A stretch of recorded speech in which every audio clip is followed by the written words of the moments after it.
Dominant Protector. Credit to the author. 2061-70. Ang mga pangalan po na nandito ay galing sa mga name generator. Kaya kung meron man pagkakatulad sa mga pangalan ng totoong tao o lugar, ito ay tunay na hindi sinasadya.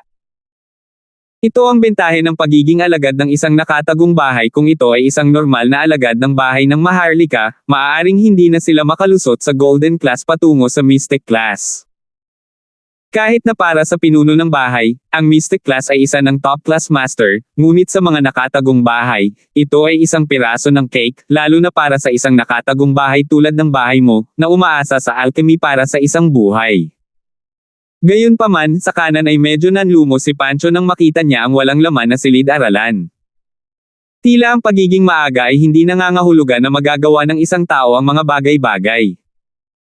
Kadalasan, walang pumapasok sa silid-aralan ng unibersidad ng maaga bago magsimula ang klase. Kung may oras sila, maaari rin silang manatili sandali sa dormitoryo. Sino ang papasok sa silid-aralan ng madaling araw? Patok na mag-aral sa tanghali at sa gabi sa kolehiyo, ngunit mas kaunti ang mga sesyon ng self-study sa umaga. Bumaba tayo at salubungin ang Terence na iyon. Tumingin si Pancho sa oras at sinabing, "Kung gayon, dapat ba nating ibaba ang panggamot na kaldero?" Tanong ng lalaking dilaw ang buhok. "Kunin mo. Ikaw at ang lalaking may purple na buhok ay maaaring kumuha ng tig-iisa. Kapag sinabi kong kumuha ka ng isa, ilalabas mo. Ikaw Pancho ang nag-utos." "Sige." Sabay na sagot ng lalaking dilaw at kulay ube. Bumaba silang tatlo sa hagdan at naglakad sa kahabaan ng biology building papunta sa parking lot. Nagkataon, si Terence ay kararating lang sa paaralan kasama sina Cheryl, Yasi, Jenny, at Chito, at si Terence ay nagkataong naglalakad kasama si Jenny patungo sa biology building. "Terence bro, kagabi, pinasimple at pinahusay na ni Jenny ang paraan ng pagkontrol niya sa refinement fire para sa Golden Class first at second level. Ngayon, si Jenny ay makakagawa ng Golden Class first level refinement fire sa loob ng 10 segundo at Golden Class second level refinement fire sa loob ng 30 segundo. Ang mga personal na tala na ibinigay sa akin ni Terence bro, ito ay talagang magandang bagay," sabi ni Jenny. Habang nagsasalita si Jenny, sa kanan ay nasagasaan na si Pancho. Hindi niya narinig ang unang kalahati ng mga salita ni Jenny, ngunit narinig niya ng malinaw ang ikalawang kalahati. Sinabi ni Jenny na binigyan siya ni Terence ng ilang personal na tala. Ito ay talagang magandang bagay. Ikaw Pancho ay naantig at medyo inis. Ang Terence na ito ay isang pervert, kasama ang napakaraming magagandang babae sa paligid niya. Ilang araw na lang, at nakasama na niya si Jenny. Parang gusto rin ni Jenny na matuto ng alchemy. Natural, nakita rin ni Terence ang kanang nakapulupot na tiger, ngunit huli na para pigilan si Jenny sa pagsasalita. Natapos na niya ang ikalawang kalahati ng kanyang pangungusap, at 2 beses na lamang nakaubo si Terence para hudyat na huminto siya sandali. "Ha, hindi ba ito si Master Terence? Nagkataon lang." Sa wakas ay naunawaan ni Pancho kung bakit pumunta sina Terence at Jenny sa Anti-Goncalye upang bumili ng gamot. Tila hindi ito binili ni Terence para sa kanya, kundi para kay Jenny. Para sa isang freelancer na tulad ni Terence, sapat na rin na mayroon siyang mas magandang kaldero para sa kanyang sarili. Wala siyang dagdag na kaldero para kay Jenny, kaya normal lang na sumama siya sa pamimili. Kaya lang, hindi magagamit ang basura mula sa isang stall sa paggawa ng mga table tasks. "Tama Pancho, ano na naman ba ang nangyayari sa'yo? Bakit hindi ka pumasok ng maaga sa umaga? Anong ginagawa mo dito?" Mahinang sabi ni Terence bago gumawa ng ingay ng pagtataka. "Hindi ko masabi. Ang isang scholar na 3 araw nang wala ay dapat tretuhin ng bagong mga mata, at ikaw talaga ang nakalusot.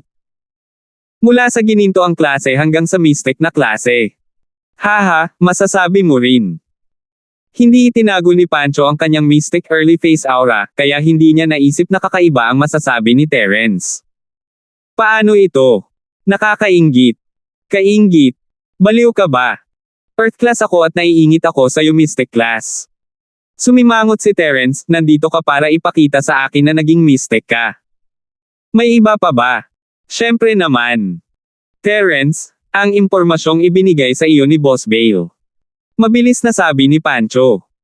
Anong ginagawa mo? Agad na naging alerto ang mukha ni Terence. Bakit ka ba kinakabahan? Hindi ko naman inaagaw sa'yo.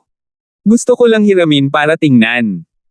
Nakita ni Pancho ang poker face ni Terence at medyo nanlumo. Gusto niyang maging isang magandang babae at ipabigay sa kanya ni Terence ang impormasyon. Kung tungkol kay Pancho, hindi tatanggihan ni Terence ang anumang kagandahan. Hindi niya alam na binigyan ni Terence si Jenny ng isang magandang dahilan, at wala itong kinalaman sa kung kagandahan si Jenny o hindi. Ayoko. Hindi ako hiniling ni Boss Bale na ipahiram ito kahit kanino. Kung ganoon, mangyaring magpatuloy, o maaari kang humiram kay Boss Bale. Sabi ni Terence. Dahil doon, naghanda sina Terence at Jenny na umalis. Sandali. Hindi pwedeng hayaan na lang ni Pancho si Terence kung makarating sila sa classroom at nandoon si Boss Bale, hindi gagana ang plano niya.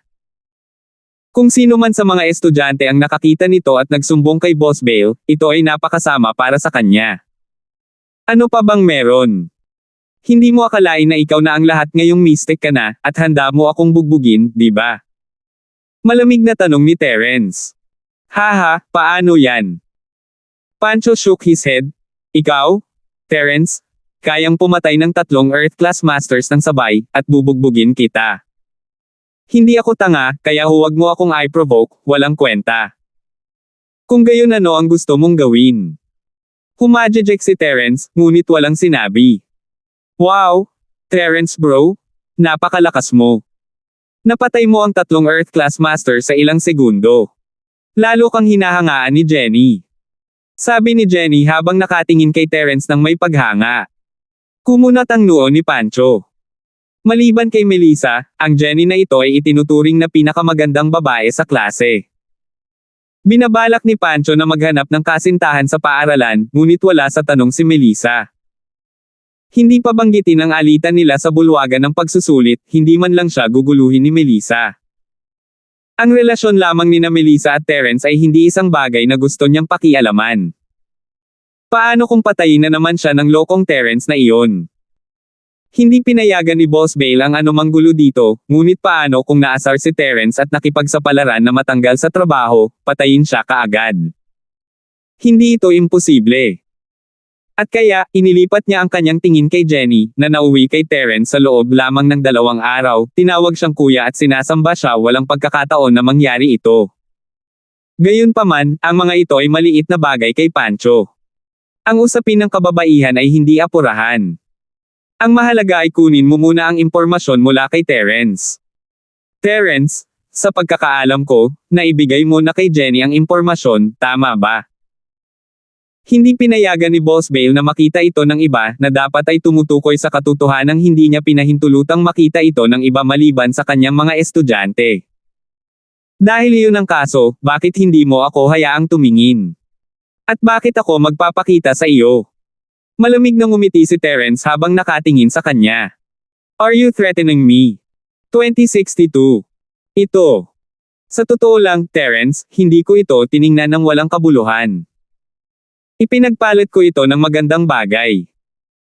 Habang nagsasalita ang kanang kamay na si Pancho, tiningnan niya ang dilaw na buhok at sinabing, ilabas ang magandang kaldero na iyan at hayaang makita ito ni Terence. Oo. Young master ka. Inilabas ng lalaking may dilaw na buhok ang kanyang golden class first level cauldron at itinaas ito sa harap ni Terence. Isang yellow rank first grade medicinal cauldron. Isang kakaibang tingin ang bumungad sa mga mata ni Terence. Gumagamit si Pancho ng kaldero para makipagpalitan ng impormasyon. Gustong tumawa ni Terence, nag-aalala pa rin siya kung saan bibili ng kaldero, at narito ang isang tanga. Gayunpaman, bagamat gusto ni Terence na makipagkalakalan, hindi niya ito masyadong mapapansin sa ibabaw. Kung hindi, kung ang kanang kamay na tiger ay natalo, tiyak na hindi niya ito pababayaan. Upang maiwasan ang gulo, nagpasya si Terence na hayaan siyang lunokon ang pagkawalang ito. Tama, ito ay isang golden class first grade cauldron. Ano sa tingin mo? Pagmamalaki mong sabi ni Pancho. Nagpunta ka sa Antique Street para bumili ng medicinal cauldron dati, tama? Kung hindi ako nagkakamali, dapat para kay Jenny to, di ba? Gayunpaman, masasabi ko sa iyo na ang mga medicinal cauldrons na ibinebenta sa Antigaong Kalye, ito man ay tunay na mga antik o imitasyon, ay pawang-gawang kamay na mga produkto. Hindi sila maaaring gamitin upang pinuhin ang mga table task sa lahat. Kung ginagamit ang mga ito sa pagpino ng mga table task, tiyak na sesabog ang pagan. Bumilis ang tibok ng puso ni Terence habang nakatingin sa kaldero sa kamay ng lalaking may dilaw na buhok. Ang mga cauldrons ng Hidden House ay natural na ginagamit ng mga alchemist. Naniniwala si Terence na hindi magsisinungaling si Pancho sa kanya tungkol dito pagkatapos ng lahat, hindi pa rin alam ni Pancho ang tunay na lakas ni Terence. Hindi niya alam kung alchemist ba si Terence o kung anong level na siya. Tama ang hula mo. Sumabog nga ang medicinal cauldron na iyon. Ngunit ayaw ko pa ring makipagpalit sa iyo, mahinang sabi ni Terence. Pumutok ang iyong pagan at ayaw mo pa ring magbago. Nagulat si Pancho sa magkasalungat na mga salita ni Terence. Kung gayon, bakit? Ang dahilan. Ang impormasyong ibinigay sa akin ni Boss Bale ay hindi gaanong kapakipakinabang sa iyo. Ang iyong itinatago mong pamilya ay may malaking negosyo at isang pamilyang alchemy. Paano ka magiging interesado sa ganitong uri ng ordinaryong impormasyon? Kaya nga natatakot ako na mahirapan ka, kaya hindi kita ipagpapalit. Mahinang sabi ni Terence. Ikaw. Narinig ni Pancho ang mga salita ni Terence na parang nag-iisip para sa kanya, ibig sabihin, ang kanyang impormasyon ay hindi katumbas ng halaga ng kanyang unang grado na kaldero, kaya ayaw niyang palitan ito. Gayunpaman, ang mga salitang ito ay may ibang kahulugan sa kanang nakapulupot na tainga ng tiger. Naramdaman ni Pancho na malamang na naisip ni Terence na ang unang grade cauldron ay masyadong mahina at ayaw niyang ipagpalit ito sa kanya, kaya naman sinasadya niyang sabihin iyon. Kaya naman, ikaw Pancho ay huminga ng malalim at mahinahong sinabi, Terence, sabihin mo lang sa akin kung sa tingin mo ay masama ito. Hindi naman sa hindi ko kayang bumili ng magandang bagay. Paano ito, ipagpapalit mo ba ang kaldero sa ikalawang baitang o hindi?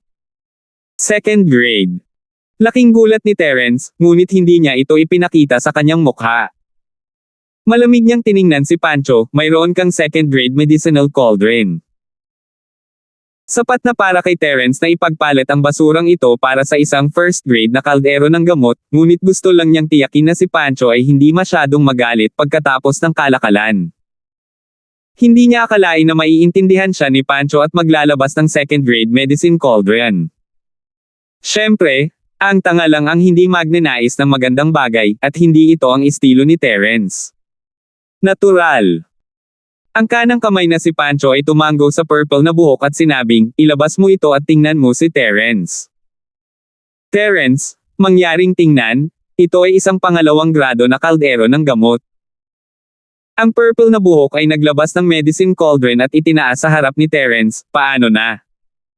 Alchemist ka rin, kaya dapat kilalanin mo ito, tama. Ito ay isang purong grade 2 cauldron, na ginawa ng isang high-level na Pillmaster mula sa Sky Pill Sect. Isang grade 2 cauldron na ginawa ng Sky Elixir Sect. Naunawaan ni Terence kaya ang mga high-tier refiner ay maaaring gumawa ng sarili nilang mga kaldero. Ngunit ang mukha ni Terence ay malamig pa rin gaya ng dati, ayaw ko pa rin talagang magbago. F***. Naisip ni Pancho na sapat na ang second grade medicine cauldron para ilipat si Terence, ngunit hindi niya inaasahan na ayaw pa rin ni Terence na ipagpalit. Gayunpaman, medyo nagbago ang tono ni Terence sa pagkakataong ito. Sinabi niya na, ayoko talagang magbago, na ang ibig sabihin ay medyo naantig si Terence, ngunit wala siyang sapat na kondisyon. Kaya naman, ikaw na Pancho ay nagpipigil ng kanyang galit at matiyagang nagtanong, Terence, ano ang kailangan kong gawin para makapagpalit ka? Right hand Pancho, hindi sa ayaw kong makipagpalitan sa iyo, ngunit ang impormasyon sa aking mga kamay ay talagang hindi gaanong kapakipakinabang sa iyo. Sa palagay ko, ang iyong nakatagong bahay ay kulang ka sa impormasyong tulad nito, seryosong sabi ni Terence, bakit mo ako pinapahirapan? Sinabi na ni Boss Bale na hindi ko ito maipapakita kahit kanino. Nagkukulang, bakit hindi? Dahil naipakita mo na ito kay Jenny, wala kang balak bigyan ako ng isa, di ba? Mabilis mong sabi ni Pancho. Si Jenny ay isang bagong alchemist, kaya ang impormasyong ito ay magiging kapaki-pakinabang sa kanya. Ngunit ikaw, ang iyong mga kasanayan sa alchemy ay hindi dapat maging masama. Walang silbi na tingnan ang impormasyong ito. Sabi ni Terence. F***, Terence, what's with all this bullshit? Kahit na ibalik ko ang isang tambak na basura, iyon ay dahil payag ako. Bakit ka nag-aalala tungkol sa akin? Handa akong ipagpalit, ngunit hindi mo mabibili ng pera ang aking pagpayag, alam mo. Sa wakas ay hindi na napigilan ni Pancho ang kanyang galit at sinabi. Kung sa tingin mo ay hindi angkop ang aking mga kondisyon, sabihin mo lang. Huwag mong isipin na hindi ko alam ang iniisip mo, huwag. Malinaw mong nararamdaman na ang isang medicinal cauldron ay masyadong maliit, hindi ba? Ito. Tumingin si Terence sa nagngangalit na kanang kamay na tiger at walang magawang bumantong hininga. Medyo marami, talagang medyo marami. Tulad ng inaasahan, 2 kaldero, isang grade 1 at isang grade 2. Paano naman? 2 for 1, ipagpapalit mo ba o hindi? Bigyan mo ako ng diretsong sagot. Kinuha ni Pancho ang parehong kaldero mula sa mga lalaking may kulay ube at dilaw na buhok at ibinigay kay Terence. Sok. Gusto ko talaga itong 2 medicinal cauldrons, pero hindi ganoon kahalaga ang impormasyong iyon. Mapait na ngumiti si Terence. Pancho, kaklase ko na kayo. Ayokong i-set up ka. Makinig ka sa akin at huwag kang magbago. Kung hindi ka magbabago, ikaw ang nanloloko sa akin. Tuwang-tuwa si Pancho habang hawak niya ang 2 kaldero at sinabing, Terence, kung kaklase kita, dapat mong tulungan ang iyong kaklase. Terence bro, bakit hindi natin siya ipagpalit? Kailangan ko rin ng kaldero, di ba? Medyo nakakaawa rin siya. Mahinang sabi ni Jenny. Tingnan mo, nalilito ako. Bakit may malaking pagkakaiba sa pagitan ng mga mag-aaral na nakatira at nag-aaral sa parehong silid-aralan? Tumingin si Pancho kay Jenny at tuwang-tuwang sinabi, isang kaibigan sa dibdib. 2063. Hindi nakaimik si Terence, pero sinabi pa rin niya, sige, pero ipagpapalit kita. Huwag mo nang babalikan ang iyong salita pagkatapos mong gawin. Gayunpaman, kinailangang aminin ni Terence na ang pagkagambala ni Jenny ay perpekto. Binigyan nito si Terence ng dahilan para bumaba sa pwesto. Kung hindi, si Terence ay kailangang magmadaling sandali. Ang sino mang bumabalik sa kanilang salita ay isang bastard. Matigas na sabi ni Pancho. Fine. Actually, nagkataon lang na kulang si Jenny ng mga medicinal cauldrons. Dahil pinilit mong magpalit, kaya ko lang magpalit. Jenny, bigyan mo ako ng kaldero. Napabuntong hininga si Terence. Eto na. Natakot si Pancho na babalikan ni Terence ang kanyang mga sinabi, kaya ibinigay niya ang 2 kaldero kay Jenny pagkatapos pumayag ni Terence. Siya ay nasa klase ni Boss Bale, pagkatapos ng lahat, at hindi siya natatakot na manako ni Terence ang impormasyon mula sa kanya. Kung ganoon nga ang kaso, hindi niya sasagutin si Terence. Masayang dinala ni Jenny ang 2 kaldero, habang binuksan ni Terence ang folder na naglalaman ng kanyang mga aklat at kumuha ng ilang impormasyon. Ang Refinement Fire at Support Arts ng Refiner ang kinopya ni Boss Bale para sa kanya. Nandito na, makukuha mo na. Inabot ni Terence ang impormasyon sa kanya. Ibalik mo ito sa akin pagkatapos mong gumawa ng kopya. Ang orihinal na ito ay kay Boss Bale, at kailangan ko pa itong ibalik sa kanya. Sige. Ang kanang nakapulupot na tigre ay paulit-ulit na tumango bilang tugon. Kinuha ni Pancho ang file mula kay Terence at naiinip na binuksan ito. Gayunpaman, nang buksan niya ang file, nagbago ang kanyang mukha. Pagkatapos, hindi na siya makapaghintay na mabilis na magbuklat ng impormasyon. Gayunpaman, habang mas mabilis niyang binabalikan ang impormasyon, lalong naging pangit at pangit ang kanyang ekspresyon. Sa oras na maabot niya ang huling pahina ng impormasyon, tama na ang mukha ni Pancho ay naging berde na. Terence, niloko mo ako. Ito ba ang impormasyong ibinigay sa iyo ni Boss Bale? Galit na sabi ni Pancho. Oo, maaari mong tanungin si Boss Bale kung hindi ka naniniwala sa akin. Mahinang sabi ni Terence. Alam mo hindi ko matanong si Boss Bale. Malapit nang magluwa ang mga mata ni Pancho. Ang kanyang dalawang medicinal cauldrons, bagamat mayroon pa ring grade 1 at grade 2 na medicinal cauldron sa pamilya mo, hindi sila masasayang ng ganito. Nako, kung hindi ka pa rin naniniwala sa akin, natural na makakasama mo ako kapag ibinalik ko ang impormasyon. Mahinang sabi ni Terence. Ito. Alam ni Pancho na hindi magsisinungaling si Terence sa kanya matapos marinig ang sinabi ni Terence. Ang impormasyong ito ay malamang na mula kay Boss Bale. At ang ibinigay ni Boss Bale kay Terence ay basic na impormasyon lamang kung paano maging alchemist, hindi anumang teknikal na impormasyon. At the end of the day, siya, Right Coiling Tiger, ay nahulog sa isang bitag, isang malaking bitag. Anong uri ng kayamanan ang tinatrato niya ang impormasyon sa mga kamay ni Terence? Binayaran niya ang presyo ng 2 kaldero para sa isang walang kwentang manual. Terence, alam mo na ito ang impormasyon kung paano makapasok sa beginner level ng alchemy.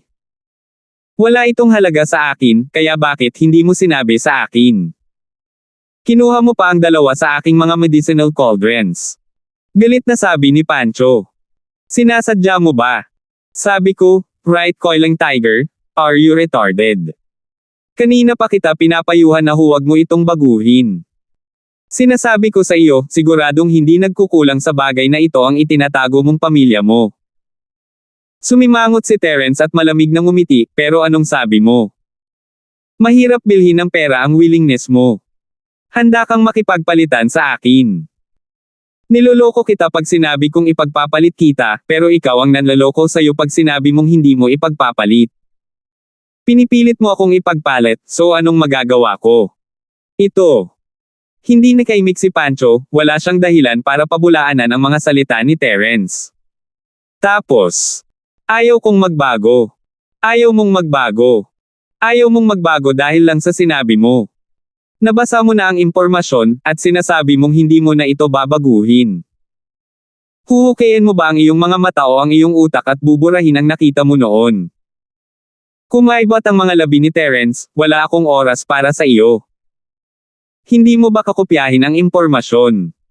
Kung ayaw mong kopyahin, ibalik mo sa akin. Dahil doon, inagaw ni Terence ang mga dokumento mula sa kanang kamay ni Pancho at umalis kasama si Jenny, hindi siya pinansin. Nakaramdam ng matinding hinanakit si Pancho. Pakiramdam niya ay nakaranas siya ng malaking kawalan. Bagamat ang 2 kalderong ito ay walang silbi sa kanya, sila ay napakahalaga sa hidden house mo. Sino ang matutuwa na ibigay ang mga ito kay Terence nang walang dahilan? Gayunpaman, gaano man siya kadismaya, wala siyang maisip na dahilan. Pinag-isipan niya itong mabuti at napagtanto na talagang tinanggihan siya ni Terence noon, at pinayuhan pa siyang huwag makipagpalit sa kanya. Siya ang nagpumilit na makipagkalakalan kay Terence, kaya sino ang dapat sisihin? Siyempre, hindi niya akalain na ganoon pala kabait si Terence. Siya ay nakikiramay na pinayuhan siya na huwag ipagpalit si Terence, ngunit si Terence ay halatang naglalaro ng husto upang makuha. Kung hindi, bakit hindi direktang sinabi ni Terence sa kanya na ang impormasyong ibinigay sa kanya ni Boss Bale ay ang pinaka-basic lamang sa lahat ng arts na entry ng refiner? Kung sinabi niya iyon kanina, hindi niya ito ipinagpalit, di ba? At pagkatapos ng palitan, kinuha ni Terence ang kaldero at umalis, hindi nagpakita ng anumang awa. Malinaw na sinusubukan ni Terence na linlangin ang kanan na nakapulupot na tigre para mahulog sa kanyang bitag.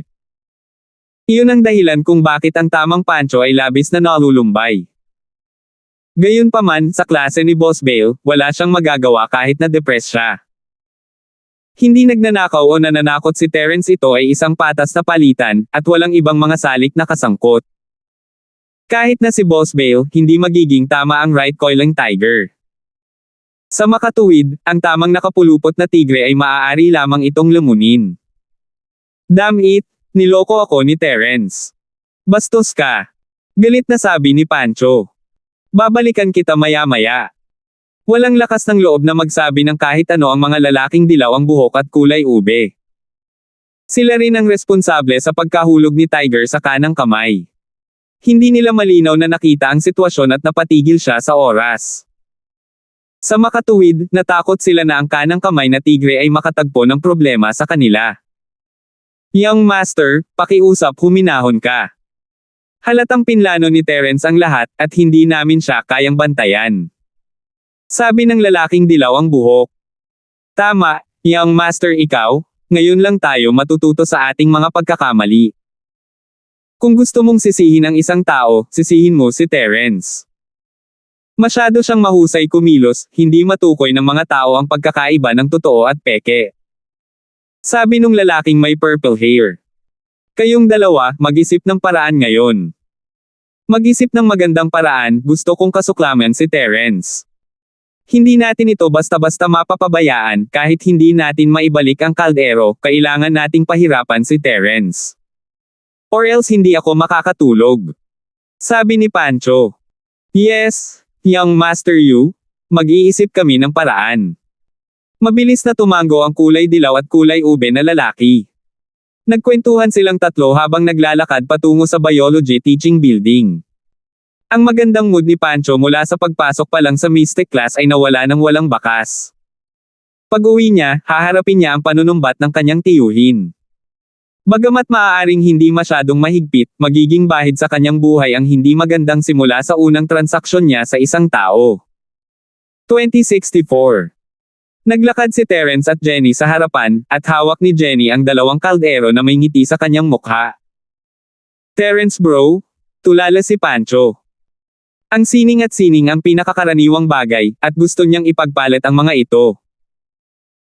Alam na ni Jenny mula kay Terence na ang chant at support arts para sa pagpino ng Pale Fire ay mura, at ang mga bagay sa mga personal na tala na ibinigay sa kanya ni Terence ay ang tunay na magagandang bagay.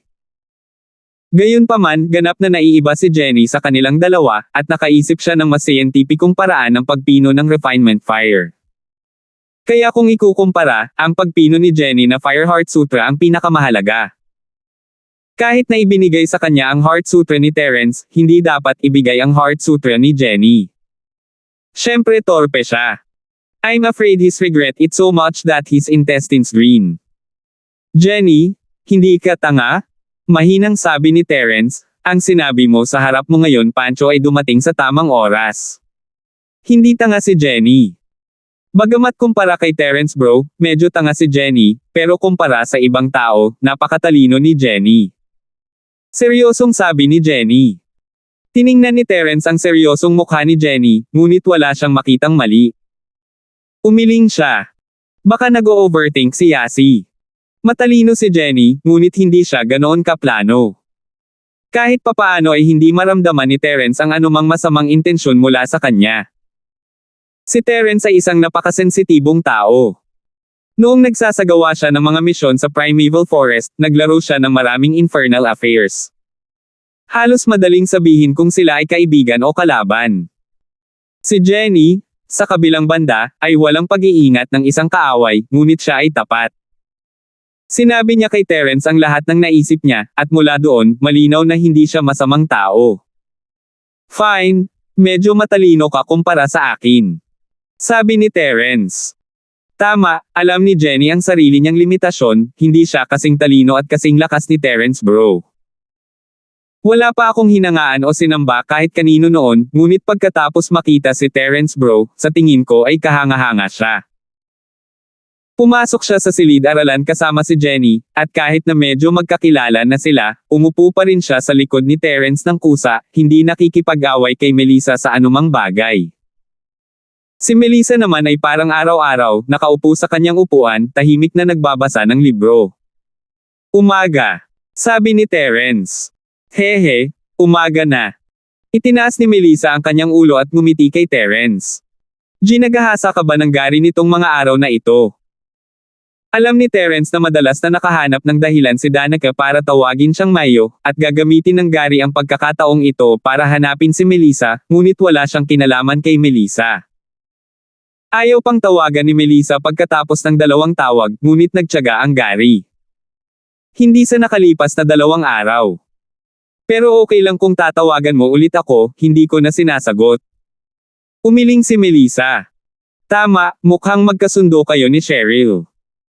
Ito ang gustong itanong ni Terence kay Melissa, mukhang napakahusay niya kay Cheryl noong isang araw, at nagtaka si Terence kung ano ang pinag-uusapan ng dalawa.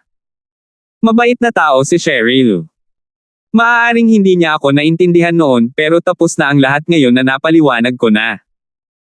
Si Melissa, natural, hindi sasabihin kay Terence kung ano ang sinabi ni Cheryl sa kanya masyadong nakakahiya. Ganun ba? Hindi na nagtanong si Terence dahil ayaw ni Melissa na pag-usapan ito. Maya-maya, pumasok si Pancho sa silid-aralan kasama ang mga batang lalaki na may kulay lila at dilaw na buhok na nanlulumo. Pinandilatan niya si Terence at umupo sa kanyang upuan. Tiningnan niya ang dalawang kaldero na kinalikot ni Jenny, at sigurado siyang ibibigay ito ni Terence kay Jenny, at ang support arts at refinement chant ay galing din kay Boss Bale. Marahil ay ayaw ni Terence na ibahagi ang kanyang sining sa iba, kaya nakakuha siya ng pangkaraniwan mula kay Boss Bale. Nagkataon, naisip niya na ito ay isang bagay na mabuti, at nagbigay ng dalawang kaldero kay Jenny ng libre. Hindi nagtagal dumating ka Pancho, dumating din si Boss Bale at nagsimula na ang klase ngayon. Tanghali, hindi nagtagal matapos ang klase, nagring ang telepono ni Terence. Kinuha niya ito at nakita niyang number ni Jepoy ang nasave niya. Hello. Jepoy. Sagot ni Terence. Senior Linford, ako ito. Sinabi ni Jepoy, natanggap mo ba ang text message mula sa dati? Inihanda ko na ang kulay na bakal. Natanggap ko na. Sabi ni Terence. Sinabi ni Jepoy na maghahatid siya ng kulay na bakal sa susunod na araw, ngunit si Terence ay abala sa mga bagay ni Zyrene at wala ng maraming oras upang makita siya. Sa kabilang banda, nalaman ni Jepoy ang tungkol sa pag-imbite ni Terence kay Zyrene na magtanghal, at nagpadala ng text kay Terence, na sinasabi sa kanya na abala muna ang sarili sa freshman party at bumalik pagkatapos ng party. Senior Linford, binabati kita sa pagkuha ng unang pwesto sa freshman gala. Nakangiting sabi ni Jepoy. Alam mo ang tungkol dito. Nagtataka si Terence kung gaano kapamilyar ang Jepoy na ito sa affairs ni Terence. Hehe, ganito. Kami, ang Hidden Hand family, may iilang anak na nag-aaral sa East Ocean Industry University. May makukuha akong impormasyon sa kanila. Hindi ito sinubukan ni Jepoy na itago. Nakikita ko. Hindi na nagulat si Terence kahit na ang right coiling tiger ay pumunta dito para mag-aral, kaya normal lang sa tagumpay na magpadala ng tao. Sa madaling salita, ang mga nakatagong bahay ay mga tao rin, at habang ang ilan sa mga nangungunang masters ay nasa isolated practicing, marami sa kanila ay nasa karaniwang mundo, nagsasanay at nag-aaral. Senior Linford, libre ka ba sa tanghali? Nasa entrance ako ng East Ocean Industry University ngayon. Dala ko ang kulay na bakal. Sabi ni Jepoy. Wala akong gagawin mamayang hapon. Nasaan ka? Tanong ni Terence. Nasa gate ako ng paaralan. Natatakot akong maistorbo ang klase ni Senior Linford kaya hindi ako naglakas loob na mag-text o tumawag ng maaga. Sabi ni Jepoy. Sige, hintayin mo ako sa gate ng school. Sabi ni Terence. Ibinaba ni Terence ang telepono at umalis na mag-isa pagkatapos magpaalam kay Wilfred. Kung hindi, ang lahat ay pumunta sa cafeteria para sa tanghalian araw-araw. Sa gate ng paaralan, nakita ni Terence si Jepoy mula sa malayo. Si Jepoy ay napakaloki ngayon, hindi nagdadala ng anumang mga tagasunod. Nagmaneho din siya ng Mercedes-Benz S600, hindi isang sports car. Senior Linford. Nang makita si Terence na naglalakad, mabilis siyang binati ni Jepoy na may ngiti. 2065. Senior Linford, nakapag-book na ako ng table sa Northern Ocean Seafood Restaurant sa Eastern Sea City. Sana bigyan ako ng karangalan ni Senior Linford. Habang sinabi ito ni Jepoy, gumawa siya ng gesture ng please, at binuksan ang pinto ng Mercedes-Benz S600. Let's go? Sabi niya. Napabuntong hininga si Terence. Hindi talaga siya interesado sa pagkain, pero kung nandito si Trixie, magandang ideya na isama siya. Ang mga pagkain dito ay talagang masarap, at ang mga sangkap ay sariwa din. Gusto ito ni Trixie. This time, si Jepoy ang driver. Pagkasakay sa sasakyan ay dumiretso sila sa Arctic Ocean Seafood Restaurant. Ito ang pangalawang pagkakataon ni Terence sa seafood restaurant, at marami pa ring mararangyang sasakyan sa pasukan, kaya hindi na namumukod tangi ang Mercedes-Benz S600 ng Jepoy. Mayroong lahat ng uri ng mga sports car, kabilang ang Bentley, Rolls-Royce, at iba pa. Gayunpaman, kahit na ang kotse ni Jepoy ay hindi partikular na kapansin-pansin, nakatanggap siya ng mainit na pagtanggap sa sandaling pumasok siya sa pinto. Pati ang manager ng lobby ay personal na nasagasaan. "Young Master Han, andito ka na pala." Tumango si Jepoy, ngunit sinabing, ito ang pinarangalan na panauhin. "Welcome. Welcome sa Northern Ocean Seafood Restaurant." Dalawang kilalang bisita, mangyaring sumakay sa elevator. Naihanda na ang pribadong silid. Ngayon, personal kong pagsilbihan kayo ng dalawang natatanging bisita. Mabilis na sabi ng manager ng lobby. Ang Hidden House Han, kung saan nagmula si Jepoy, ay maaaring ang pinakamahina na nakatagong pamilya, ngunit sa Stonegate City, ang Hidden House Han ay ang pinakamakapangyarihang pamilya bukod sa Hidden House Hale. Ang mga manager at waiter ng mga restaurant na ito ay natural na hindi nang ahas na pabayaan sila.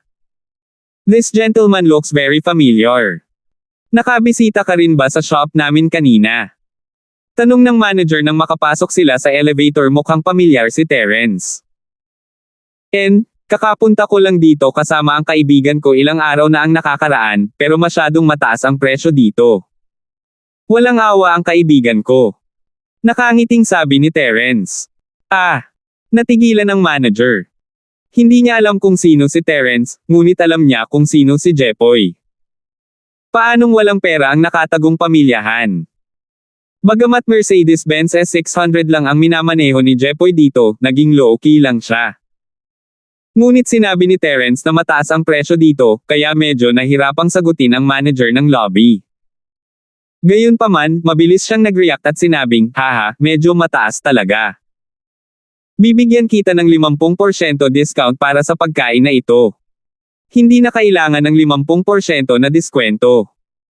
Kinawian ni Jepoy ang kanyang kamay at sinabing, "Pumunta ka at mag-apply para sa isang VIP card para kay Senior Linford. Sa hinaharap, pagdating niya rito, magiging libre ang lahat. Hanggat pinirmahan ni Senior Linford ang bill, babayaran ko ito. Aayusin ko ang bayarin sa katapusan ng taon." Ang Hidden House Han ay walang pakialam sa maliit na halagang ito ng pera. Mayroon na silang pera at kayamanan ngayon, ngunit wala silang malupit sa kanila, kaya naman sila ay tinutukan at binubuli ng iba pang mga nakatagong bahay. Kung mailapit nila si Terence sa Hidden House, hindi magiging big deal ang maliit na halagang ito. Kahit kaunti pa, kayang-kaya ng Hidden Han family. Okay. Lalong nabigla ang manager. Tila ang taong ito na tinatawag na Senior Linford ay isang malaking shot na kahit ang nakatagong pamilya ng Han ay hindi kayang masaktan. Malamang na kailangan pa ng nakatagong pamilya ng Han ang kanyang tulong, kaya mabilis na tumango ang manager at sinabing, "I'll get someone to apply for it later." Hindi lamang magagamit ang VIP card ni Senior Linford para sa pagkonsumo, ngunit masisiyahan ka rin sa pinakamataas na VIP treatment sa hinaharap. Makakakuha ka ng 30% na diskwento sa lahat ng gastusin at masisiyahan sa paggamot sa isang pribadong silid. Sige, pwede ka nang umalis. Magdeposito muna ng $10 milyong sa card ni Senior Linford, at i-swipe ko ito kasama ng bayad mamaya. Walang pakialam na sabi ni Jepoy. Hindi siya tinanggihan ni Terence. Habang sinusubukan siya ng Jepoy na pasayahin siya, mas mahalaga ang Hidden House Summit sa Hidden House. Lalo na ang ranking sa summit, kaya nang makita ang ugali ni Jepoy, nagpa siya si Terence na tulungan sila ng kaunti pa. Sinabi ni Jepoy na hindi nila kukunin ang mga kayamanan na napanalunan nila sa summit. Ibibigay nila ang lahat ng ito kay Terence bilang gantimpala, na nangangahulugang kapag mas nanalo si Terence, mas maraming kayamanan ang kanyang makukuha. Ang pribadong silid sa pagkakataong ito ay ganap na naiiba mula sa isang mayroon si Danica noong siya ay nagpapakain sa kanila. Ang pribadong silid sa pagkakataong ito ay kasing rangya ng isang palasyo, tulad ng isang Crystal Palace, habang ang pribadong silid ni Danica ay maaari lamang ituring na ordinaryo. Ang lugar na ito ay hindi maaaring maging mas maluho, higit pa kaysa sa Starlight Hotel sa Starfield. Hindi lamang ang pribadong silid na ito ay kahangahangang malaki, ngunit ang mga dekorasyon ay hindi pangkaraniwang katangi-tangi.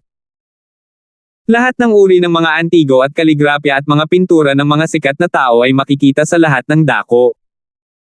Kahit na ang mga ito ay mga pekeng, ang mga ito ay mahusay pa rin na mga gawa. Ang payagan ng mga tao na humanga sa kaligrafya at mga painting ng mga sikat na tao sa kanilang libreng oras habang kumakain ay isang magandang kasiyahan din. Sa hitsura nito, ang ganitong uri ng pribadong silid ay mabubuksan lamang ng mga kilalang bisita tulad ng Jepoy. Ang mga ordinaryong bisita na may mas mababang paggastos ay tiyak na hindi maiimbitahan sa isang pribadong silid ng ganitong antas. Handa na ang mga ulam. Ihain na ba natin sila? Inimbitahan sila ng lobby manager sa private room at nagtanong ng mabuti.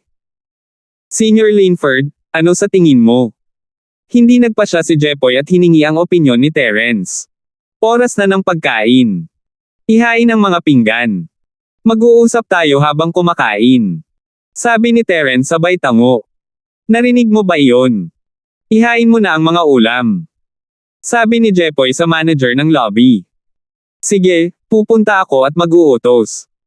Tumango ang manager ng lobby, tumalikod, at lumabas ng kwarto para maghanda. Sa oras na ito, tanging sina Terence at Jepoy lamang ang naiwan sa silid. Ngumiti si Jepoy at naglabas ng isang maliit na kahon, itinulak ito sa harap ni Terence, Senior Linford, pakitingnan kung ito ang kulay na bakal na kailangan mo. Oh! Tumango si Terence at kinuha ang maliit na kahon. Ang Jepoy na ito ay talagang tumyupad sa kanyang salita. Hindi pa niya natulungan ang mga ito na itago ang pangalan ni Han sa kompetisyon at naibigay na nila ang reward, anuman ang kalalabasan. Binuksan ni Terence ang kahon at nakita ang isang piraso ng metal na may pinaghalong 7 kulay. Ito ay halos kasing laki ng itlog ng pugo, tulad ng isang piraso ng metal na naspray ng camouflage na pintura. Ngunit ayon sa obserbasyon ni Terence, ang metal na ito ay tiyak na hindi na-spray ng pintura, ngunit isang natural na metal na may ganitong kulay. Elder George, ito ba ay kulay na bakal? Tanong niya. Nagkunwaring pinagmamasdan ni Terence ang bakal, ngunit talagang tinatanong niya si Elder George. Tama, maliit na Linford, ito ay kulay na bakal. Ang boses ni Elder George ay tumunog sa tainga ni Terence, gayunpaman, ang piraso na ito ay masyadong maliit. Ang kulay na bakal ang pangunahing material ng 3 materyales na kailangan upang palawakin ang espasyo ng palawit ng jade, at kailangan din nito ang pinakamaraming halaga. Sa ganoong kaliit na piraso, ang espasyo para sa pagpino ay hindi magiging masyadong malaki. Medyo nadismaya si Terence, ngunit nagtanong pa rin siya, Jepoy, mayroon ka lang nitong maliit na piraso ng kulay na bakal. 2066.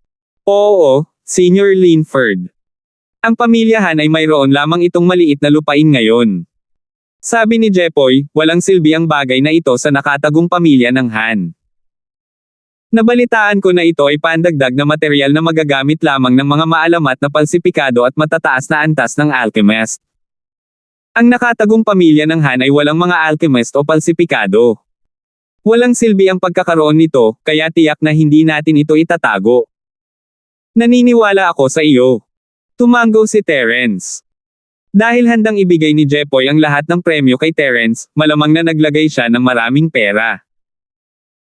Kung mayroon pa siyang ganitong uri ng kulay na bakal, hindi siya mag-iiwan ng ilan. Kung malalaman ito ni Terence, masisira ang kanilang relasyon. Hindi bababasa, masasabi ni Terence na sinusubukan ng Hidden House Han na kunin siya sa kanilang panig. Hanggat hindi tanga ang pinuno ng Hidden House, hindi siya gagawa ng katangahan gaya ng pagpigil. Senior Linford, hindi ba sapat ang mga kulay na bakal na ito? Tanong ni Jepoy. Medyo kulang pa. Meron pa ba? Mahinang sabi ni Terence. Mahirap sabihin iyan, wala na tayong natitira pang tagong bahay, ngunit ang iba pang nakatagong marangal na bahay ay maaaring magkaroon pa. Dahil ang bagay na ito ay hindi masyadong kapaki-pakinabang sa mga nakatagong bahay, sabi ni Jepoy. Ito ay maliit na halaga, kaya hindi pa namin natanong kung sino ang mayroon nito. Tumango si Terence, kaya sinasabi mo na hindi ito bihira, ngunit hindi ito kapaki-pakinabang sa mga bahay, tama ba? Para saan ito kailangan ng isang alchemist? Tama. Tumango si Jepoy at sinabing, bagamat hindi ko alam kung para saan kailangan ni Senior Linford ang kulay na bakal na ito, sa pagkakaalam ko, ang bagay na ito ay magagamit lamang ng mga palsipikado. Tungkol naman sa mga alchemist, nabalitaan kong magagamit din ito ng mga high-level na alchemist na iyon. Kailangan din nilang idagdag ang kulay na bakal na ito kapag ginamit nila ito sa paggawa ng mga medicinal cauldrons. Ito ay lumabas na ang pagpapanday ng mga panggamot na kaldero ay nangangailangan din ng pagdaragdag ng kulay na bakal. Hindi katakataka na ang mga ordinaryong medicinal cauldrons ay sasabog kapag ginamit. Tila bagaman ang medicinal cauldron na nakuha ni Jenny mula sa Right Coiling Tiger ay gawa sa tanso, malamang nagawa rin ito sa isang espesyal na material tulad ng kulay na bakal, kaya naman ito ay maaaring gamitin ng mga alchemist. Kaya ang mga kulay na bakal na nakuha ko ay talagang magagamit sa paggawa ng mga panggamot na kaldero. Tumango si Terence, mahinahon ang boses. Alam niyang kung gagamitin niya ang hidden house hand upang hanapin ang kulay na bakal, ito ay magtataas ng hinala. Dahil sinabi ni Jepoy na ang kulay na bakal ay maaaring gamitin sa paggawa ng mga kaldero, si Terence ay itutulak lamang ang sisi sa kaldero. Oh! Sa mga sinasabi mo, isa kang alchemist. Ang mga mata ni Jepoy ay kumislap ng kakaibang liwanag. Tama, isa akong alchemist. Tumango si Terence, nakakuha nga ako ng manual sa paghahagis ng kaldero at handa akong subukang gumawa ng isa para sa sarili ko. Kaya naman naghahanap ako ng kulay na bakal sa maraming dami. Hindi ko alam na maaaring gamitin ang mga kulay na bakal sa paghahagis ng mga kaldero, ngunit ngayon na nakumpirma mo na ito, tila totoo ang manual. I see. Nagtataka ako kung bakit hinahanap ni Senior Linford itong bihirang kulay na bakal. Ngunit, ang kulay na bakal na ito ay hindi maaaring gamitin ng karamihan sa mga tao, sabi ni Jepoy, ngunit sa Hidden House Summit, walang sinuman ang gagamit nito bilang isang kayamanan. Hindi rin ito papayagan ng ibang puwersa. Kung tutuusin, ang bagay na ito ay hindi masyadong kapaki-pakinabang sa atin. Kung gayon, paano ako makakakuha ng mas maraming kulay na bakal? Tanong ni Terence. Ito. Ang aming nakatagong pamilya ng Han ay makakatulong sa Senior Linford na malaman, ngunit maaari lamang kaming umasa sa swerte. Hindi ako sigurado kung makakakuha ako ng mas maraming kulay na bakal, matapat na sabi ni Jepoy, sa kabila ng lahat, sa mga nakatagong bahay, ang Hidden House Han ay walang gaanong masasabi. Kung kaya nilang tumayo sa parehong taas ng Hidden House U, Hidden House Mo, o kahit na ang Hidden House Hale, nakakatapos lang ng Sky Class Master, madaling makahanap ng mga kulay na bahay na bakal. Tumango si Terence. Sa kasalukuyang lakas ng bahay ni Han, ang paghiling sa kanila na pumunta sa mga nakatagong bahay para humanap ng kulay na bakal para sa kanya ay parang paghingi ng balat sa isang tigre. Kung matutulungan niya ang Hidden House na manalo ng ilan pang laban sa Hidden House Summit, posibleng tumaas ng kaunti ang posisyon ng Hidden House. Gayunpaman, ang pagtaas na ito ay nakasalalay sa sariling unti-unting pag-iipon ng mga koneksyon ng pamilya Han. Kung gusto niyang tulungan siya ng mga ito na mahanap ang kulay na bakal, hindi niya alam kung gaano ito katagal. Wala na bang ibang paraan? Tanong ni Terence, medyo nabigo. Hindi ko masasabing wala. Nag-alinlangan si Jepoy at sinabing, ang ibang paraan ay swerte lang. Sabihin mo sa akin ang tungkol dito. Sabi ni Terence.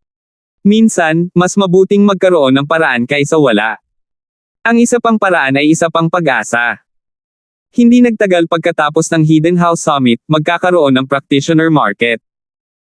Maaari tayong pumunta doon at tingnan. Sabi ni Jepoy. Cultivator market. Ano iyon? Tanong ni Terence na nakakunot ang noo. Sa tingin ko, malamang na hindi alam ni Senior Linford ang tungkol sa pagkakaroon ng City Square ng cultivator, kaya niya ito dinala. Mukhang hindi talaga alam ni Senior Linford. Tumango si Jepoy at sinabing, actually, nalaman lang ng Hidden Han family ang tungkol sa market ng cultivator na ito nitong mga nakaraang taon. Tungkol naman sa cultivator market, ang mga kalahok ay pawang mula sa mga kilalang pamilya ng cultivation, at ang ilan ay rogue cultivator na may mga masters na manggaguna. Kung ang ibang mga magsasaka ay walang mamumuno, hindi nila ito mahahanap. Sabihin mo sa akin ang tungkol sa sitwasyon ng merkado ng cultivator na ito. Tumango si Terence.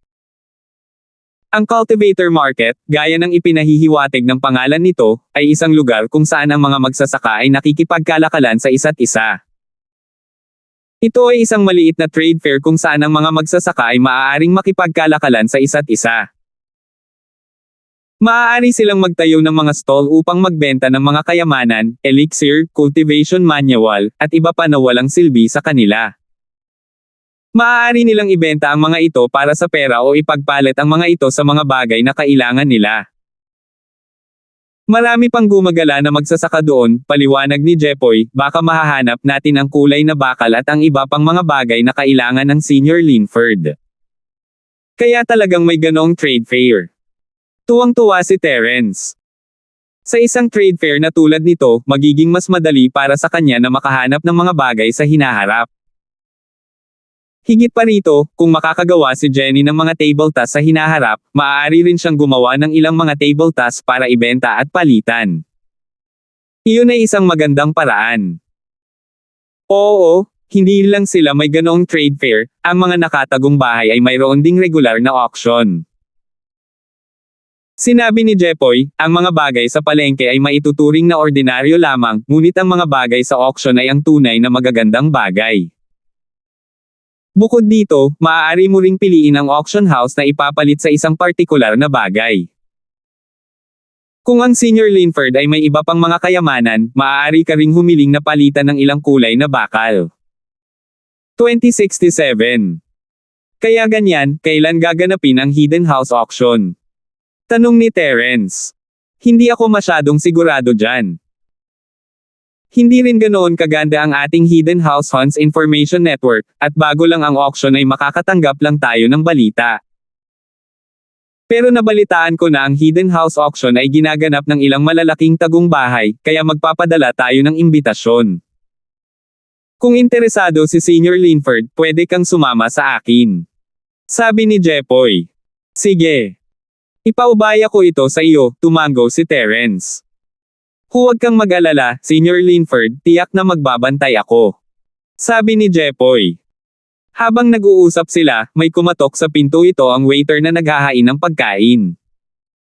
Natigil ang pag-uusap ng dalawa at hinintay ang waiter na maghain ng pagkain. Binigyan ng manager si Terence ng VIP card at ilang fruit plates at isang bote ng red wine bago lumabas ng kwarto at isinara ang pinto. Senior Linford, mangyaring tamasahin ang iyong pagkain.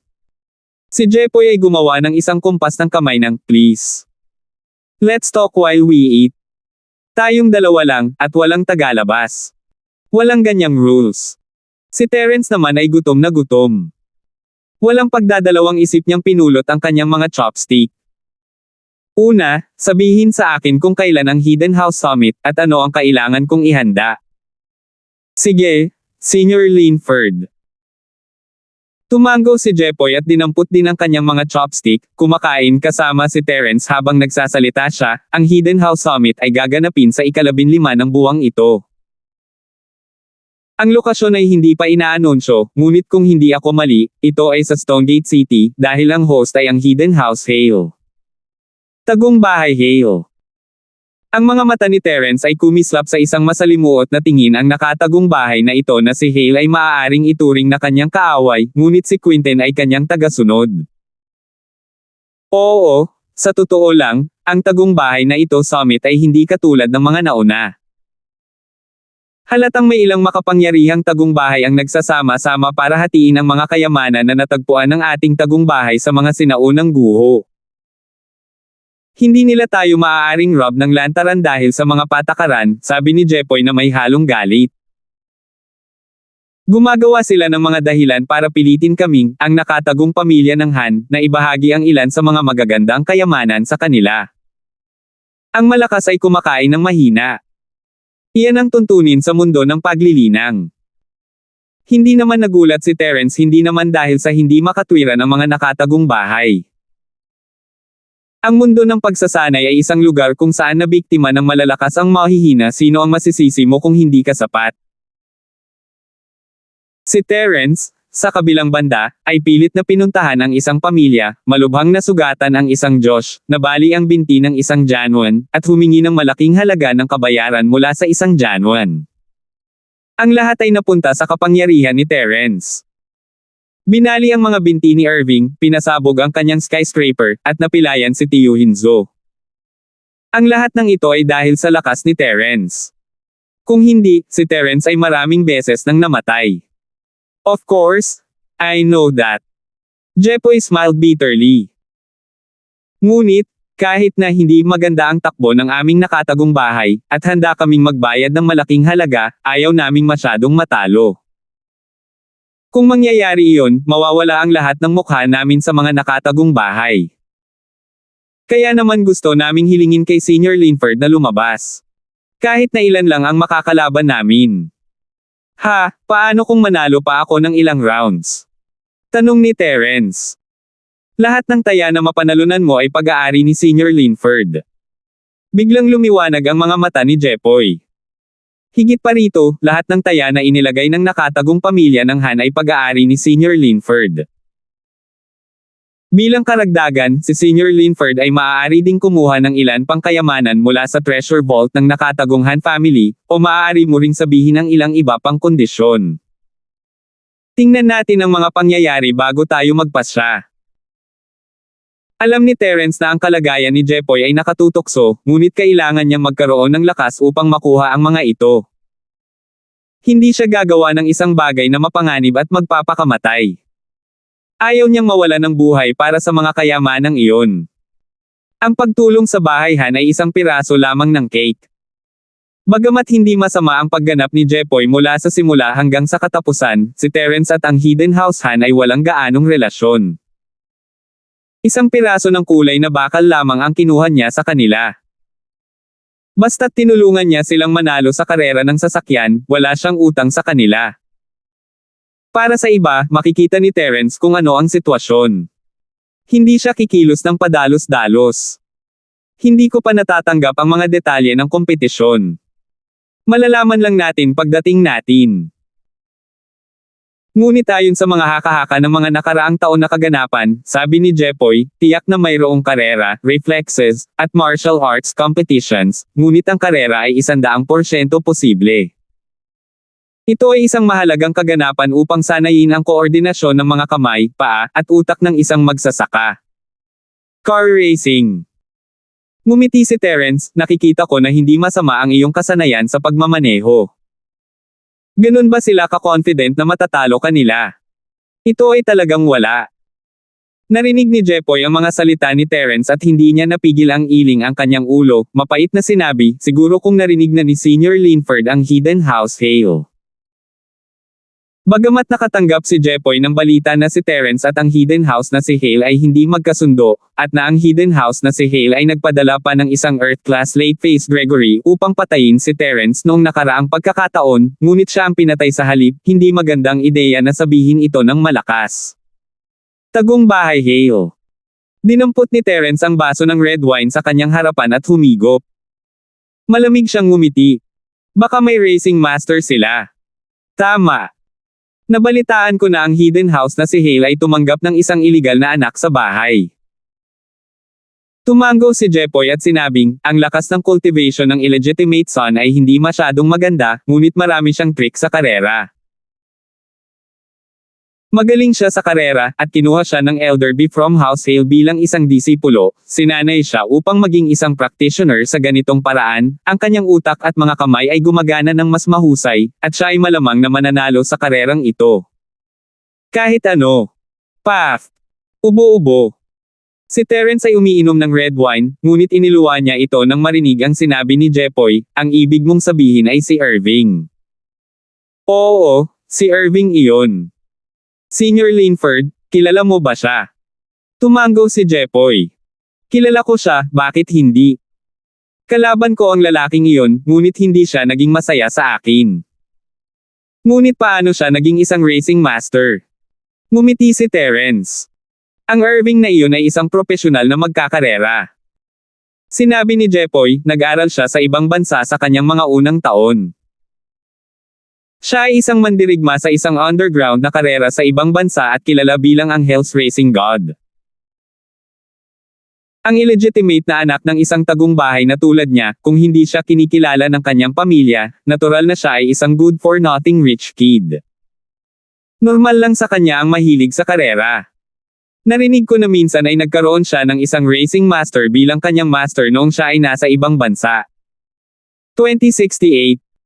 Natahimik si Terence matapos marinig ang pagpapakilala. Hindi niya inaasahan na si Irving ay magaling sa karera. Noong una ay naisip niya na siya ay isang taong walang mga tagumpay. Narito siya, ngunit hindi ko siya nakitang lumahok sa anumang karera ng kotse. Sabi ni Terence. Totoo iyan. Ayon sa intel ng aming nakatagumpayan, sinisikap ni Irving na makuha ang pag-aproba ni Hale sa hidden house na si Hale mula nang siya ay bumalik. Natural, hindi na siya sasali sa karera hindi ba't katulad din iyon ng dati niyang pagkatao. Palagi niyang gustong gumawa ng ilang mga tagumpay upang makuha ang hidden house na si Hale, ngunit kung ano man ang gagawin ni Hale ay hindi niya naisip. Siya ay kinilala ng hidden house Hale at ibinalik upang kilalanin ang kanyang mga ninuno. Yun lang ang dahilan, sabi ni Jepoy. Hindi alam ng hidden hand family. Hindi rin namin nalaman. Ang Hidden House Han at ang Hidden House Hale ay parehong hidden cultivation family sa Eastern City, kaya natural na mas binibigyang pansin nila ang mga galaw ng isa't isa kaysa sa ibang mga pamilya. Gayunpaman, hindi nila malaman ang ilan sa mga sikreto. Hindi ko akalain na magiging ganito ang kakayahan ni Irving. Si Terence, sa totoo lang, ay labis na nabigla. Hindi ko masabi, ang lalaking ito ay hindi talaga nagmaneho sa Starfield. Manong, narinig ko na may nasaktan siya at ilang beses nabali ang mga binti. Paano siya magkakaroon ng pagkakataong magmaneho? Sabi ni Jepoy, ngayon, masasabing maayos na ang mga binti ko. Kaya nga, pagkatapos makita ang husay ni Master Linford sa pagmamaneho sa highway, sa tingin ko siya lang ang makakatalo kay Irving. Si Terence ay hindi nakaimik, ako ang nabali ang kanyang binti. Gayunpaman, ang taong ito ay tila napakalakas. Paano kung maghanap ako ng dahilan upang mabali muli ang kanyang binti sa panahon ng kompetisyon? Sa ganitong paraan, hindi siya makakapagmaneho. SSSS. Huminga ng malamig si Jepoy. Ang Terence na ito ay talagang malupit. Gusto pa niyang baliin ang mga binti ni Irving. Gayunpaman, paliwanag ni Jepoy, Senior Linford, hindi mo magagawa, iyan ang pinakamalaking bawal ng Hidden House Summit ay ang mga kalahok na lumaban ng pribado. Kung may gulo, ang unang taong manggugulo ay madi-disqualify, kaya hindi ito gagana. Nakikita ko. Tumango si Terence, ngunit kung bago ang kompetisyon, talagang hindi siya magkakaroon ng pagkakataong makilala si Irving. Ang lalaki ay nagtatago sa Hidden House Hale, at si Terence ay hindi basta-basta kayang pumatay sa kanyang paraan sa Hidden House Hale, hindi ba? Tama, kaya mas mabuting ipakita ni Senior Linford ang kanyang tunay na lakas. Pero sa aking palagay, siguradong matatalo siya ni Senior Linford. Sabi ni Jepoy. Oh, kung gayon gagawin ko ang aking makakaya. Tumango si Terence, ang Hidden House Summit ay nasa kalagitnaan ng buwan. Ilang araw na lang. Pwede ba tayong magdala ng sarili nating sasakyan para sa karera, o kailangan nating gamitin ang sasakyan na ibinigay ng organizer? Iyan ang susunod kong sasabihin. Sinabi ni Jepoy, dapat mong gamitin ang kotse na ibinigay ng organizer. Bawal kang magdala ng sarili mong sasakyan. Alin sa mga nakatagong bahay na ito ang walang sariling koneksyon? Madaling baguhin ang isang kotse, at posible ring baguhin ang isang kotse sa isang eroplano. Kaya, upang maging patas, dapat nating gamitin ang kotse na ibinigay ng organizer para makasali sa kompetisyon. Ang bawat kotse ay nasa estado ng pagiging bagong gawa, kaya ito ay magiging katulad ng bagong kotse. Anong klaseng sasakyan ang ibibigay sa pagkakataong ito? Tanong ni Terence. Ang panuntunang ito ay patas, ngunit hindi ito patas. Kung pipiliin nila ang isang kotse na magaling si Irving, kahit na ito ay isang bagong kotse, magkakaroon pa rin sila ng isang kalamangan kaysa sa iba. Ito ay tulad ng sinabi ni Jepoy, ang Hidden House Summit ay tina-target ang Hidden House Han, kaya ang karera na ito ay maaaring itinakda bilang panalo ng Hidden House Hale. Kung ganoon, tiyak na pabor kay Irving ang pagpili ng sasakyan. Itong kotse. Sa pagsasalita tungkol dito, nag-alinlangan si Jepoy, orihinal, ang modelo ng kotse na ito ay kilala lamang 2 araw bago ang kompetisyon, ngunit ang aming pamilya ng Han ay mayroon ding mga especially iya at impormante, at nalaman namin na ang nakatagong pamilya Hale ay bumili ng isang batch ng mga kotse sa oras na ito, ngunit ano? Tanong ni Terence. Pero ang kotseng ito. Saglit na nag-alinlangan si Jepoy at sinabing, ang kotseng ito ang pinakakaraniwang Volkswagen Jetta. Hindi ko alam kung ano ang ibig sabihin ng bahay na Hale, sinasadya ba nila tayong guluhin, o iba pa. Ngunit narinig ko na ang Hidden House na si Hale ay matagal nang gustong makilahok sa industriya ng pag-arkila ng sasakyan.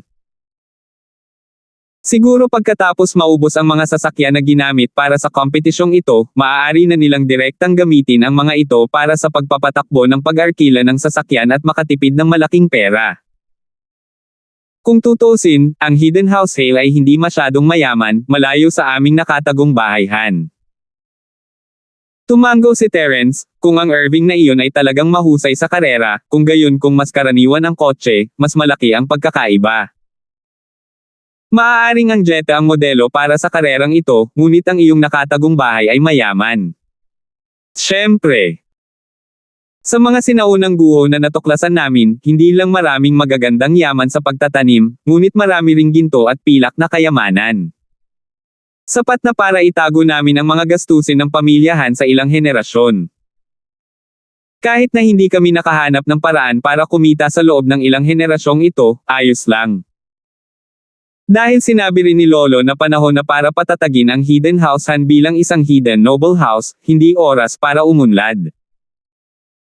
Pagkatapos lamang na patatagin ang pangalan ng nakatagong Noble House at pagbutihin ang ating lakas ay maaari tayong magsimulang magsaliksik at umunlad. Ang ating henerasyon ay hindi kailangang pag-aralan kung paano kumita. Tama ang ginawa ninyo, nagsimula lang ang Hidden House Hale na gamitin si Irving para subukan ang tubig at kumita ng pera sa mortal na mundo. Masyadong mababaw pa rin ang nakatagong bahay ninyo Hans Foundation. Ngunit ang ilang henerasyon ay medyo masyadong mahaba, sumang-ayon si Terence, grab this opportunity, maaaring dalhin din ng iyong henerasyon ang Hidden House sa kaluwalhatian. Ang mga mata ni Terence ay hindi na limitado sa mga maharlikang bahay ng karaniwang mundo, halos naayos na niya ang lahat ng ito, at ang kanyang mga mata ay nasa mga nakatagong bahay. Ang Hidden House na si Hale at ang Hidden House na si York ay parehong may mga compound ni Terence kung kaya niyang i-drag ang Hidden House Han pababa kasama niya, kung gayon mas magkakaroon siya ng higit na kapangyarihan sa nakatagong Noble House level. Kapag nagkaiso lamang ang lahat ng mga paksayo na ito ay magkakaroon si Terence ng karapatang magsalita ng pantay-pantay sa mga sinaunang sekta at bahay. Kung hindi, kahit na maging isang Sky-class master si Terence, hindi niya magagawang mag-alala ang mga sinaunang sekta at bahay. Si Terence ay nag-iisa, walang anumang suporta. Hindi niya magagarantiyahan ang kaligtasan ng kanyang pamilya at mga kaibigan magpakailanman. Nagawa ni Jepoy na kakaiba sa iba pang mga anak ng pamilyang Han. Kaya hindi siya tanga. Matapos marinig ang mga salita ni Terence, nagliwanag ang kanyang mga mata at nagsimula siyang mag-isip. Alam niya na si Terence ay nagbigay ng isang sanga ng olibo sa kanya, at nasa kanya na ang lahat kung tatanggapin niya ito o hindi. 2069. Kung tatanggapin nila ang hamon, kung gayon ang Hidden House Han ay maaaring talagang matatag na tumayo sa hanay ng mga nakatagong Noble House tulad ng sinabi ni Terence. Kung tutuusin, mas marami o hindi gaanong alam ni Jepoy ang tungkol sa nakaraan ni Terence. Ang mga practitioner na marangal na bahay sa secular na mundo na may mabuting pakikitungo kay Terence ay maayos na ang pamumuhay ngayon, habang ang mga kaaway ni Terence ay wala na o nahihirapan. Paano kung mayroon siyang suporta ng isang nakatagong bahay na maharlika? Ang common house na si York ay winasak din, at ang common house na sina Turner at Kang ay hindi rin masyadong maayos. Ang lahat ng ito ay dahil kay Terence na nagtanong sa kanila na labanan si Terence. Gayunpaman, hindi si Jepoy ang young master ng nakatagong pamilya ng Han. Mayroong ilang mga bagay na hindi niya magawang magdesisyon, kaya siya ay nasa isang mahirap na posisyon para sa isang sandali. Sa ganang kanya, kung ang Hidden House Han ay tatayo sa tabi ni Terence, ang mga kalamangan ay hihigit sa mga disadvantages. Gayunpaman, ito ay kanyang sariling opinyon lamang. Hindi niya alam kung ano ang tingin sa kanya ng kanyang lolo. Pero isa lang ang pagkakataon, kung tatanggihan niya ito ngayon, hindi na siya tutulong sa Hidden House, at masisira ang kanilang relasyon pagkatapos ng Hidden House Summit. Senior Linford, marami akong nakatagong cultivation materials at makalangit na kayamanan mula sa Han family, ngunit kulang ako sa gabay ng isang mahusay na guro sa cultivation. Nagdesisyon si Jepoy sa isang iglap. Dahil hindi niya mapagpasyahan ang ugali ng nakatagong pamilya ng Han, kaya niyang magpasya ang sarili niyang saloobin, kaya't agad niyang sinabi, kung ayaw ni Senior Linford, tanggapin mo ako bilang iyong alagad. Mangyaring bigyan ako ng ilang mga payo sa landas ng paglilinang. Ang reaksyon ni Jepoy ay wala sa inaasahan ni Terence. Ang hindi niya inaasahan ay kinuha agad siya ni Jepoy bilang kanyang amo. Hindi talaga alam ni Terence kung ano ang sasabihin. Nang makitang hindi umimik si Terence, inisip ni Jepoy na hindi masyadong nasisiyahan si Terence sa kanyang ugali, ngunit tanging isang mapait na ngiti lang ang naipaliwanag niya, Senior Linford, bagamat direktang inapo ako ng nakatagong pamilya Han, hindi ako makakagawa ng anumang desisyon para sa nakatagong pamilya ng Han. Hindi ko magawang makinig sa iyo ang buong nakatagong pamilya ng Han pansamantala. Gayunpaman, isinusumpa ko na kung ako man ang maging pinuno ng nakatagong pamilya ng Han, susundin ko ang pangunguna ni Senior Linford. Tumango si Terence, gusto mo bang maging disipulo ko? Oo. Bagamat ang nakatagong pamilya ng Han na aking kinaroroonan ay may suporta ng mga sinaunang guho, wala silang master na gagabay sa kanila sa landas ng paglilinang, kaya nasa dilim sila. Nasa middle phase lang ako ng golden class. Alam kong hindi man lang ako titingnan ni Master Linford ng ganitong antas ng lakas. Gayunpaman, ang antas ng lakas na ito ay pilit na nadagdagan pagkatapos kong uminom ng Spirit Gathering Pill. Walang itinago si Jepoy. Pilot sa pagtitipon ng espiritu. Narinig na ni Terence ang gamot na ito bago pa man karamihan sa mga disipulo ng Hidden House ay kumain nito para lumakas ang kanilang lakas, at si Brian ay walang exception. Hindi napigilan ni Terence na mapabuntong hininga. Kahit na ang pinakamahinang nakatagong bahay, ang disipulo ni Han ay may ganitong uri ng masasarap na pagkain, ngunit siya, si Terence, ay kailangang mapilit na makapasok ng paunti-unti. Talagang imposibleng ihambing ang mga tao. Isa na siyang Earth class, pero kung iisipin noong Golden class siya, gaano ba kahirap na makalusot sa Mystic? Gayunpaman, ang Mystic Class Masters ay isang pangkaraniwang pangyayari sa mga nakatagong mga alagad ng bahay. Oo, sa mga sinaunang guho, nakakita kami ng mga Spirit Gathering Pill at Elixir. Ang Spirit Gathering Pill ay kinain ng mga ama, kaya't sila ay may lakas ng isang Mystic Class. Sa amin naman, ang ikatlong henerasyon, ang mga Spirit Gathering Pills lang ang nakuha namin.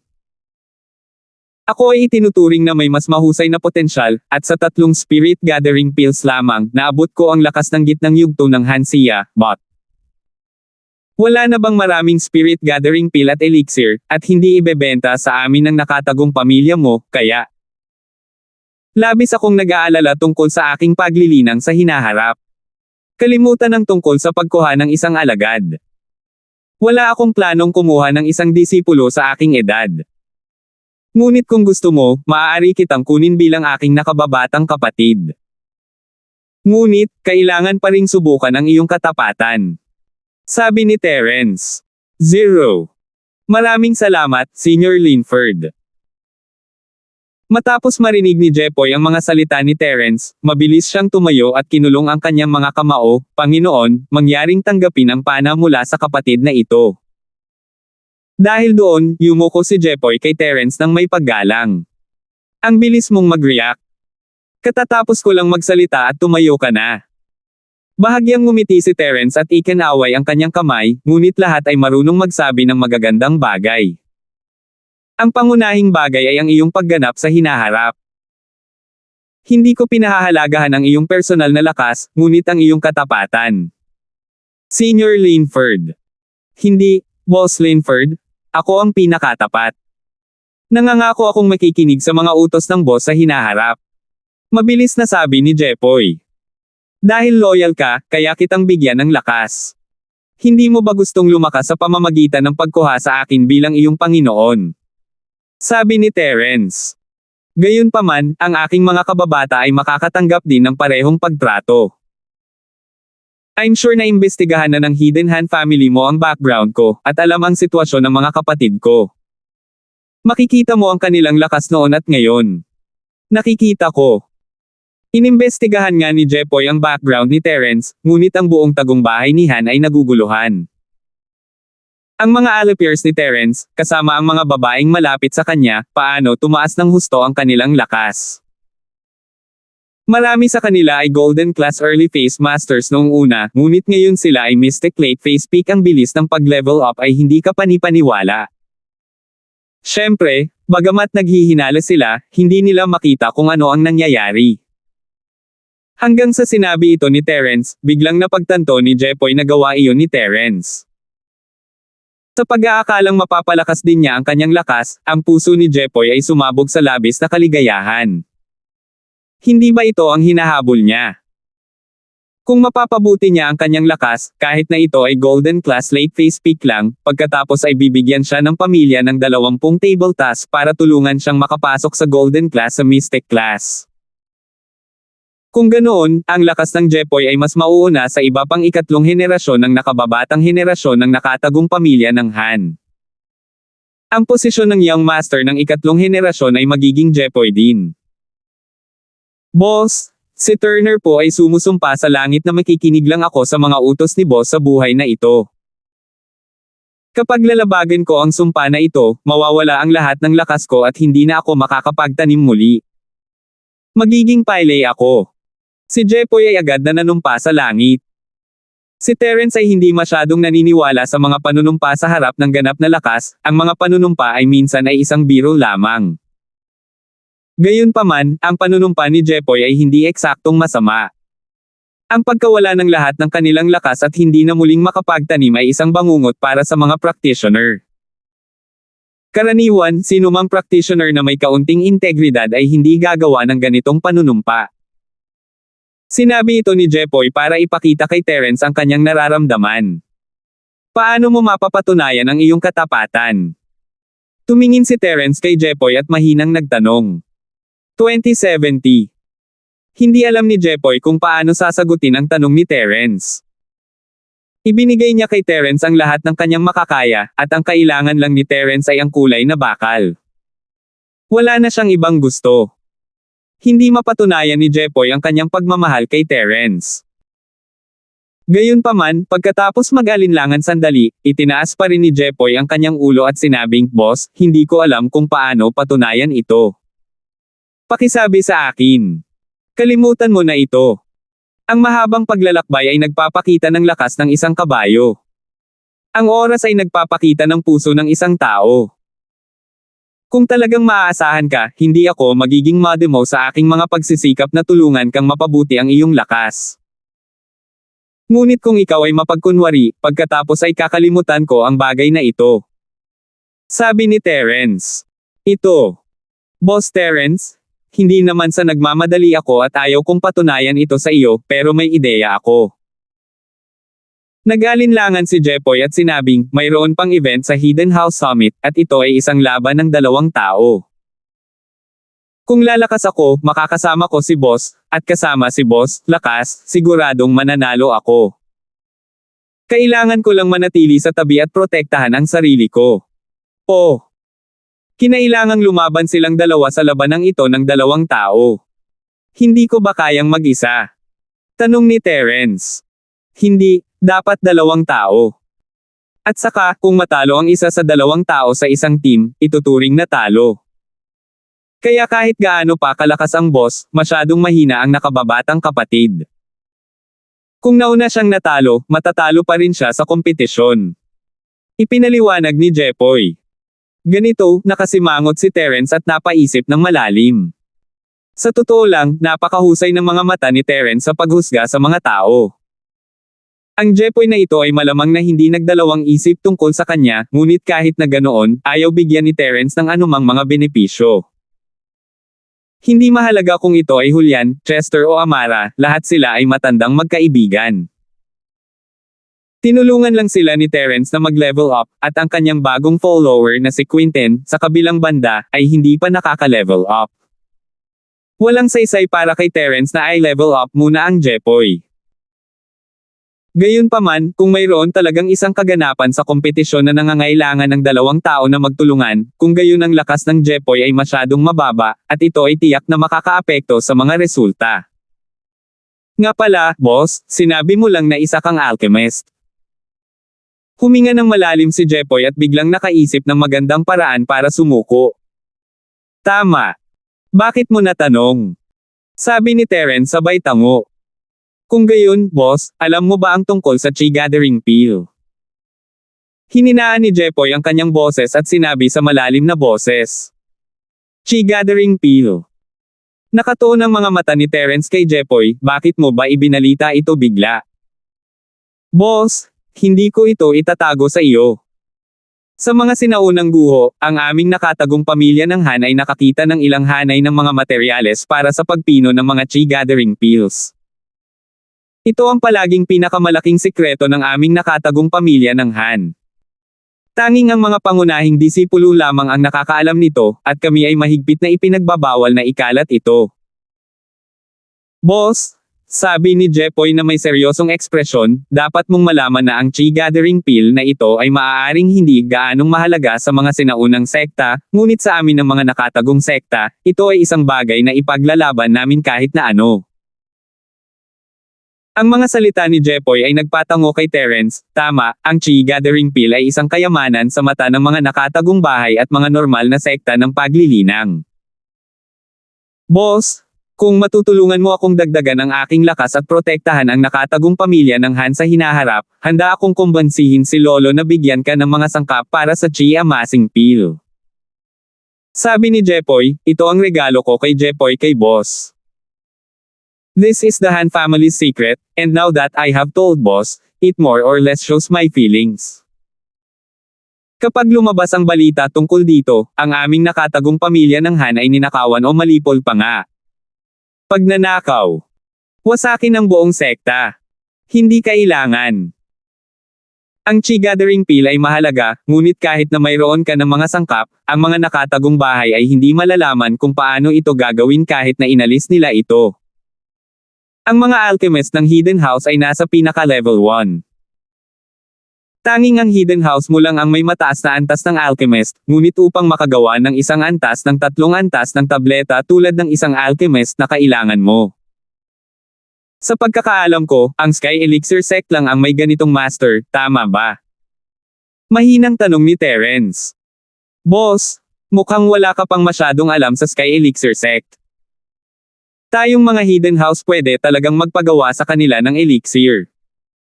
Tuwing gagawa tayo ng elixir, kailangan lang natin magbigay ng mas maraming ingredients. Kahit gaano pa karami ang elixir na gawin natin, kalahati ng Sky Elixir Sect ang kukunin bilang bayad. If we only make one elixir, and the elixir. Kunin ito para sa kanilang sarili. Sabi ni Jepoy. Oh. Ang Sky Elixir Sect ay may ganoong panuntunan. Kung gayon bakit hindi mo hiniling sa Sky Elixir Sect na gawin ito? Tanong ni Terence, nalilito. Boss, ang Sky Elixir Sect ay may panuntunang ito, ngunit ito ay para lamang sa mga marangal na bahay na kanilang kaibigan.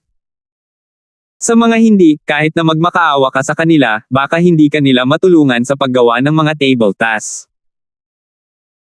Mapait na tumawa si Jepoy, tsaka, kahit na makuha natin ang makalangit na Elixir Sect para tulungan tayo sa pagpino ng elixir, sa kasalukuyang lakas ng nakatagong Han family, kaya pa ba nilang itago ang elixir? Kung hindi man lang natin kayang itago ang mga materyales, huwag mo nang banggitin ang mga table tasks. Ang mga salita ni Jepoy ay nagpaunawa kay Terence na ito ay totoo. Noon, hindi nagatubili si Boss York na pumasok sa sinaunang nicho na puno ng mga bitag para sa Chi Gathering Peel. Sapat na upang makita kung gaano kahalaga ang Chi Gathering Peel. Kung ang nakatagong pamilya ng Han ay nagawang gumawa ng tableta, maaari talaga silang mabura. Ang mga sangkap para sa Chi Gathering Peel na ito ay napakabihirang, at sa mga nakatagong bahay na kasalukuyang lakas, napakahirap na ipunan ang mga ito. Bagamat kaya ng mga sinaunang sekta, ngunit dahil sa mga kakulangan ng tableta, walang makakarating. Gayunpaman, hindi tatanggihan ng Sky Elixir Sect ang kahilingan mula sa isang nakatagong bahay na tulad nito. Ang gantimpala na kanilang natanggap ay maaaring ipagpalit sa hindi mabilang na pera.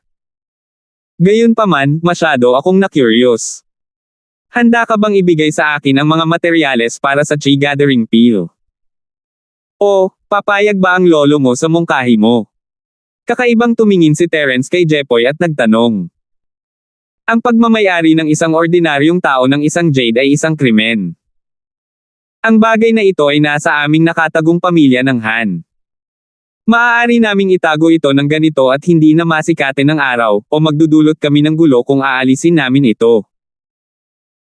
At sa kasalukuyang development ng Hidden House Han, imposibleng magkaroon tayo ng Earth Class Late Phase Peak o Sky Class Master sa loob ng ilang henerasyon.